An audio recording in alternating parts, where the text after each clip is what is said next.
ఓం మహాగణాధిపతయే నమ. ఓం గురుభ్యో నమ. ఓం శ్రీమాత్రే నమ. మనం ఈరోజు శని గురువులు ట్రాన్సిట్లో గోచారంలో ఒకే రాశి మీద పడ్డప్పుడు 12 లగ్నాల వారికి ఎటువంటి ఫలితాలు జరుగుతాయి. శని గురువులు ఒకవైపు మనకి డబుల్ ట్రాన్సిట్ కలిగించడం వల్ల మంచి శుభకరమైనటువంటి ఫ్రూట్ఫుల్స్ జరుగుతుంది, ఎటువంటి సందేహం లేదు. అలాగే కుజకేతువు కూడా కలిసి ఉంటున్నారు. మనకి రెండింటినీ గమనించుకోవాలి.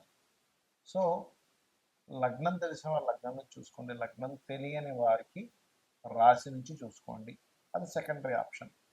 సో ఈ విషయాలు చెప్తుంది నేనైనప్పటికీ కూడా చెప్పిస్తుంది సాక్షాత్ లలిత అమ్మవారిగా భావిస్తూ ఒక్కొక్క లగ్నం గురించి మనం తెలుసు.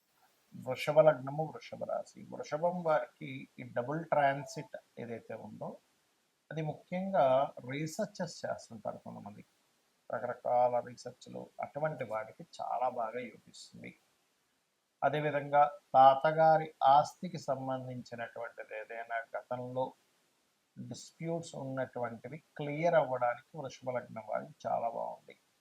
అదొకటే కాకుండా వృషభం వారికి చూసుకున్నట్లయితే ఇక్కడ సంతానం ఏదైనా ఒక ప్రాపర్టీ తీసుకుందాం అనుకుంటున్నారు, ఎప్పటి నుంచో కొంతమంది ఆశ ఉంటుంది, ఎలా అంటే అయ్యో మా పిల్లలు ఒక ఇల్లు కొనుక్కుంటే బాగుండు, స్థలం కొనుక్కుంటే బాగుండు, వాహనం కొనుక్కుంటే బాగుండు. ఈ అష్టమ స్థానంలో ఉండేటువంటి గ్రహాలు సంతానానికి గృహయోగాన్ని, వాహన యోగాన్ని కలిగిస్తాయి. అలాగే పార్ట్నర్స్ మూలంగా ధనయోగం లేదా మీ జీవిత భాగస్వామికి కొంతవరకు ఫైనాన్షియల్గా గ్రోత్ రావడం, ఇటువంటివి ఉన్నాయి. అదేవిధంగా పిహెచ్డి చేద్దాం అనుకుంటున్నాం, ఒక రీసెర్చ్ రిలేటెడ్గా చేద్దాం అనుకుంటున్నాం అనుకునేటువంటి వారికి ఇది అనుకూలించేటువంటి సమయంగా మనం చెప్పుకోవచ్చు. అయితే ఇవన్నీ ఒక ఎత్తు అయితే ఇక్కడ ప్రధానంగా రీసెర్చెస్ ఉంటాయి. రీసెర్చెస్తో పాటు ఇన్సూరెన్సెస్ కడుతూ ఉంటారు కొంతమంది. ఆ ఇన్సూరెన్స్ మనీ రావడం వల్లే నాకు లక్కీగా కలిసి వచ్చింది, ఆకస్మికంగా నాకు లాభం కలిగిందండి అంటూ ఉంటారు. అటువంటి వాటికి ఈ గురువు శనులు డబుల్ ట్రాన్సిట్ అనేది చక్కగా పనిచేస్తుంది. సాధారణంగా దాంతోపాటు మీ గురువు కూడా 2వ స్థానంలో, తన స్థానంలో ఉన్నాడు, శని లాభస్థానంలో ఉన్నాడు, మంచిదే. కాకపోతే ఇక్కడ 4వ స్థానంలో కుజకేతువులు కూడా ఉన్నారు కాబట్టి మీరు రాబోయే 2 నెలల్లో కూడా కాస్త ఏదైనా ఒక ప్రాపర్టీ తీసుకుంటున్నాము, లేదా తండ్రి గారి ఆస్తికి సంబంధించిన విషయంలో ఏదైనా తొందరపాటు నిర్ణయాలు తీసుకుంటున్నారా, వాహనం మీద వెళ్ళేటప్పుడు లేదా ఏదైనా రోడ్డు దాటేటప్పుడు ఎటువంటి జాగ్రత్తలు తీసుకుంటున్నాం అనేది చాలా ముఖ్యంగా గుర్తుపెట్టుకోండి. అలాగే మరొక విషయం ఏంటంటే తల్లిగారి ఆరోగ్య విషయంలో, మరియు కొంత బీపీ షుగర్స్ ఉంటాయి కొంతమందికి. అలా ఉన్నప్పుడు ఆ తల్లిగారి విషయంలో కొంచెం ఎక్కువ కేర్ తీసుకోండి, ముఖ్యంగా బీపీ ఉన్నటువంటి వారు. ఎందుకంటే కుజుడు బీపీకి కారకుడు, బ్లడ్ ప్రెషర్కి కారకుడు, సహజంగా రక్తానికి కారకుడు అంటూ ఉంటారు. కాబట్టి ఈ విషయంలో కాస్త జాగ్రత్త తీసుకోండి. అలాగే మీకు ఇంట్లో చక్కగా మీరు విష్ణు సహస్రనామాల యొక్క శ్రవణము, ఆలయంలో కుజకేతు గ్రహాల దగ్గర దీపారాధన, గోవులకి క్యారెట్లు మరియు గ్రాసము తినిపించడము, ఇవి ఎక్కువగా చేస్తూ ఉండండి.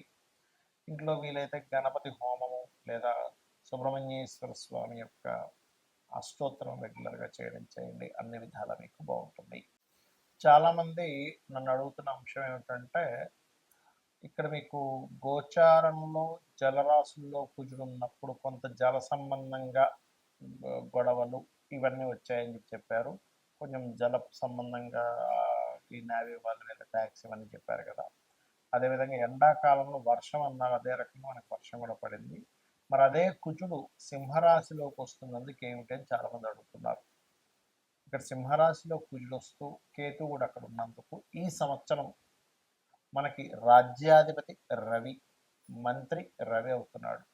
కాబట్టి ఈ రవి రాశుల్లోకి ఎప్పుడైతే అగ్నికి సంబంధించిన గ్రహం, ఒక విస్ఫోటం జరగడానికి కారకుడైనటువంటి గ్రహం ఎప్పుడైతే వస్తున్నాడో, ఒక దేశం మీద మరొక దేశం విరుచుకుపడి పెద్ద పెద్ద బాంబులు వేయడం కూడా జరుగుతుంది.